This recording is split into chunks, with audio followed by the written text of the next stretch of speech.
So we're back with Sarah to talk about what we feed our veterans. So Sarah, where do you even start with that? Well, again, as we've touched on body condition scoring, it's really individual and each horse is individual. So body condition scoring, weight is the first step, and then are you practically perfect like Quinn, underweight, overweight, and then which feed we'd go to from there. I mean, Alan and Paige make an entire range of feeds from low calorie up to really high calorie, suitable for lots of different conditions as well. So yeah, it is really individual, but for veteran horses, a couple of key things that we want to look out for them. One of the main ones is ensuring the digestibility of the feed. Just as horses age, their digestive systems become a little less efficient than they were when they were younger. Also, if they've had anything like worm damage or anything like that through their life, that will affect their digestive system as well. So we want to make everything as soft and nice and digestible for them as possible. And the way to do that really is a low cereal, low starch and sugar, high fibre diet. And that's why the mashes work so well. They're super high in fibre. Oil in there is a nice calorie source in some of them as well, but whole cereal, grain, barley, molasses free through the range as well. So again, it's just making things nice and easy on their tummies, which as they get older. The second thing to probably take into consideration is protein, as we touched on earlier as well. Older horses do need more protein. They metabolize their protein a little bit faster, especially if they have some veterinary conditions as well. So like Cushing's, so we want to make sure that we've got a nice high protein feed in there. So once you think my horse is potentially needing a veteran type feed, I'd want to be looking to stepping up between 10 and 12% protein, just to make sure we're giving them that extra support to help them maintain their musculature as they age. And then we've all heard of superfoods and all the amazing fruits and vegetables that we're meant to eat. Superfoods are superfoods because they contain antioxidants. And essentially, when we exercise or when we age, our cells release something called a free radical, and antioxidants go and mop them up and don't let them cause any damage to our cells. So you want to look for a feed that's got really nice high levels of vitamin C and E, which are natural antioxidants in there as well, just to support the aging process for your horses as well. They'd be my sort of key factors to look for. So digestibility, protein and antioxidants would be kind of the key foundations that I'd look for. And then other things that I'd take into consideration are any veterinary conditions, because that would affect the type of feed that we might potentially recommend for them as well. And going back to like your kind of standard rules of feeding, you've got your little and often. Yeah. Is that even more appropriate with your veteran?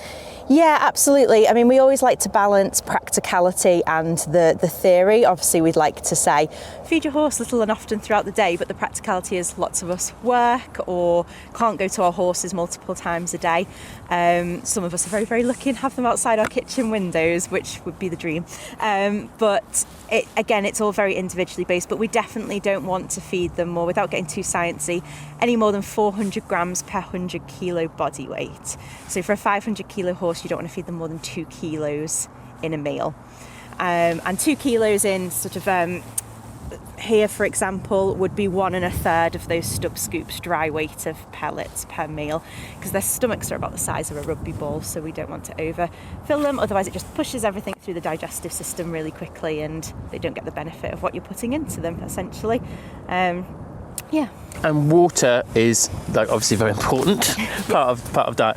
But your feeds, you soak a lot of your feeds. Yeah, so most of our feeds are soaked. We've got a couple that aren't, but just because, as you say, water's really important in general for all horses, but veterans especially can be a little bit more prone to not drinking up as well as they might have done in earlier life. So if we can get a little bit into them with their diet as well, then that's really helpful, especially once we hit colder weather as well. We all know that horses don't really like to drink freezing cold water, so if we can make them a nice mash with some water, and we can use warm water with them as well. We have lots of people that like to give them a nice little warming winter treat with adding a little bit of warm water into the feed as well.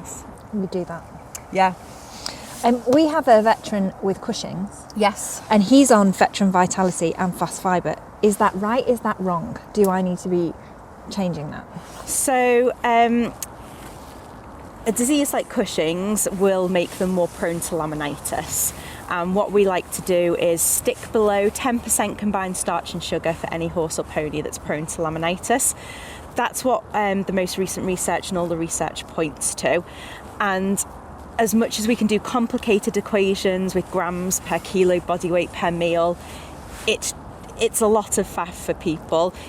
Again, we don't tend to know the sugars in our grass. We'd have to test every bale of hay or get a good cross-section and know you're getting a good supply of hay to know what they were getting from their forage. So the safest thing is to stick below 10% combined starch and sugar. You're absolutely fine with your fast fibre. Your veteran vitality is slightly above that. So actually what I'd probably recommend is that you pop to the Care and Gain instead, the purple and white bag that's there, because that is less than that 10% starch and sugar combined. Essentially what we're trying to do is stop a peak in blood glucose and just try and keep those blood glucose levels as steady as possible. So yeah, that's what. Wow. So for me, sorry, a lot of that went. I tried. But basically, you've got to make use of people like yourself, haven't you? Yeah. Like you like, because like I'd love to say I'll go home and be like, oh yeah, no, I'm going to go 10% starch and this, but actually the best thing to do is to pick up the phone, ring you guys, and find out what the best thing to do is, and get them out to look at your horse because it's so specific to the horse. Yeah, absolutely. I mean, a lot of companies have free feed helplines. We are a multi-award winning. We won the Beta Helpline of the Year awards this year again, so we're a Good plug, well done. Helpline of the Year. I've got a really fantastic team there that will take all your horse's details and be able to advise you on the best feed. And yeah, try and make it as straightforward as possible for you as well. But if you're ever confused in terms of how much starch and sugars in your feed, everything should be on your manufacturer's website or on the label attached to the bag as well. And things, we've got the expert here, guys. Has anybody got any questions? Yeah, I have a couple of questions. Hi. So my horse is 24 and he has lost a couple of teeth in the last few years. He's had to have them removed just for general ageing issues. So he is actually on, like you said, veteran vitality and fast fibre together.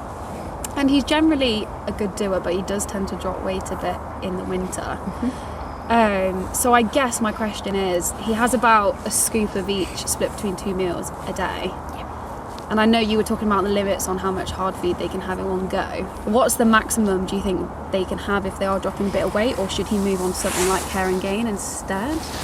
It depends what you're using the fast fibre for. So you've mentioned he's had those couple of teeth out. Are you using the fast fibre as a partial hay replacer because he's struggling with his forage a little bit? Yes, he can still eat hay, but I'm just conscious that you can tell he's grinding it down a lot, even if you just watch him. He's struggling a little bit. Does he spit any out? Sometimes you see clumps on the floor. So in the summer, obviously grass is fine because his front teeth are quite well. And it's nice and soft and easy for him to chew. Yeah.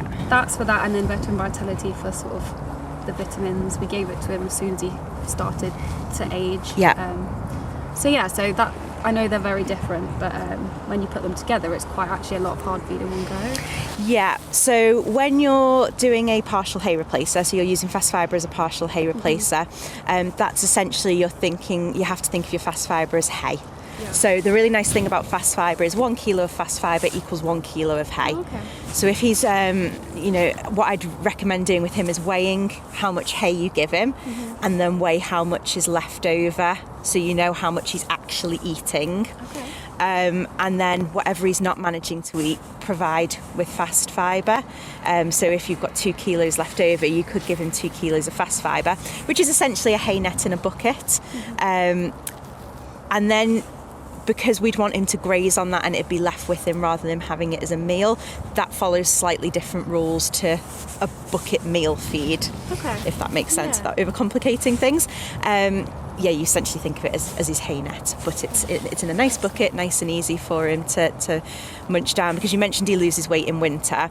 Lack of fibre is one of the main reasons that a horse will lose weight, and so when they're like him and they've got a little bit of impaired dentition, popping in some calories from that will be great. So we can talk, but what I'd potentially do is up the amount of fast fibre that he's getting, feed it to him separately as his hay net, and then you can... So he's having that in the day? Yeah, so he's got it so he's having 2 hard feeds, but then he's having what was his hard feed, but it's actually not his hard feed through the day. Yeah, exactly, and then your meals aren't going to be as big or overface him or anything either, because you'd have your fast fibre as your hay net in a bucket, and then you'd just pop your Veteran Vitality into your breakfast and dinner feed. Yeah, I hadn't thought about it that way, so that's really helpful, thank you. Great questions, Izzy. Love that.